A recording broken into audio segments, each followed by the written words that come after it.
नमस्कार, आप सभी का बहुत बहुत स्वागत है। आज हम सुनेंगे माँ स्कंद माता की पावन कथा। शारदीय नवरात्र का पावन पर्व शुरू हो चुका है और पूरा देश इस उत्सव को बड़े धूमधाम और श्रद्धा के साथ मना रहा है। आज 5वां नवरात्र है। नवरात्रि के इस 5वें दिन माँ स्कंद माता की आराधना की जाती है। भगवान शिव और माता पार्वती के पुत्र कार्तिकेय को स्कंद के नाम से भी जाना जाता है। माता पार्वती ने स्वयं भगवान स्कंद की परीक्षा ली थी। इसी कारण माँ दुर्गा के 5वें स्वरूप को स्कंद माता कहा जाता है। एक पौराणिक कथा के अनुसार तारकासुर नाम का एक अत्यंत शक्तिशाली राक्षस था। उसका वध केवल भगवान शिव के पुत्र के हाथों से ही संभव था।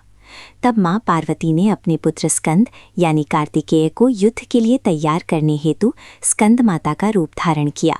माता ने उनकी युद्ध परीक्षा ली और उसके बाद भगवान कार्तिकेय ने तारकासुर का संहार किया तथा देवलोक को उसके अत्याचारों से मुक्त कराया।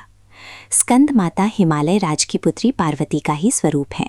इन्हें माहेश्वरी और गौरी नाम से भी जाना जाता है। पर्वतराज हिमालय की पुत्री होने के कारण इन्हें पार्वती कहा जाता है।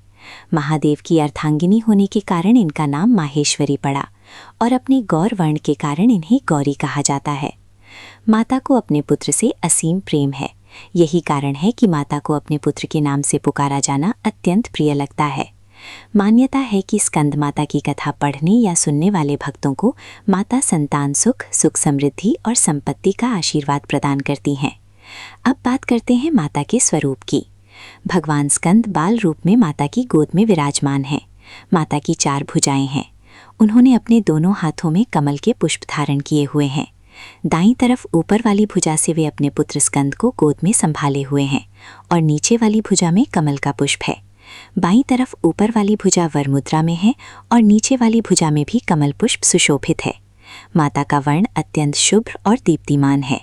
वे कमल के आसन पर विराजमान रहती हैं, इसलिए इन्हें पद्मासना भी कहा जाता है। सिंह इनका वाहन है।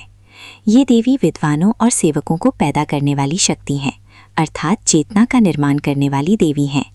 कहा जाता है कि महाकवि कालिदास द्वारा रचित रघुवंशम महाकाव्य और मेघदूत जैसी अमर रचनाएं स्कंद माता की असीम कृपा से ही संभव हो पाई थीं। जिन भक्तों को संतान प्राप्ति में किसी प्रकार की बाधा आ रही हो, उन्हें विशेष रूप से माँ के इस स्वरूप की पूजा अर्चना करनी चाहिए।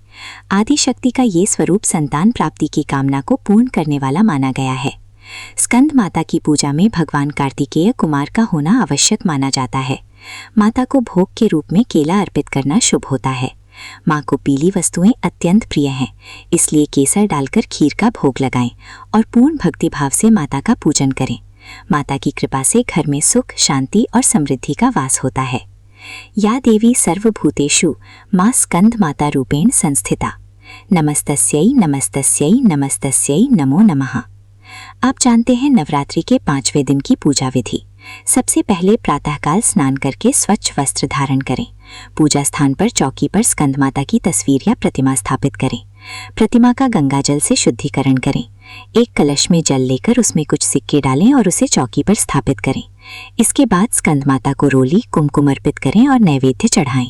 अब पूर्ण श्रद्धा के साथ माता की आरती उतारें। आरती के पश्चात सभी को प्रसाद वितरित करें। माता स्कंद माता आप सभी पर अपनी असीम कृपा बनाए रखें। जय माता दी। तो ये थी माँ स्कंद माता की पावन कथा। अगर आपको ये कथा सुनकर अच्छा लगा और मन को शांति मिली तो नीचे कमेंट में ज़रूर लिखें, जय माता स्कंद माता। ऐसी ही पावन कथाएं, भजन और देवी देवताओं की महिमा सुनते रहने के लिए हमारे चैनल को अभी सब्सक्राइब करें और इस वीडियो को लाइक ज़रूर करें। आपका एक लाइक हमें और अच्छी कथाएं लाने की प्रेरणा देता है। और अगर आप चाहते हैं कि किसी खास देवी देवता की कथा या भजन हम लाएं तो कमेंट में ज़रूर बताएं। हम पूरी कोशिश करेंगे। जय माता दी। जय स्कंद माता।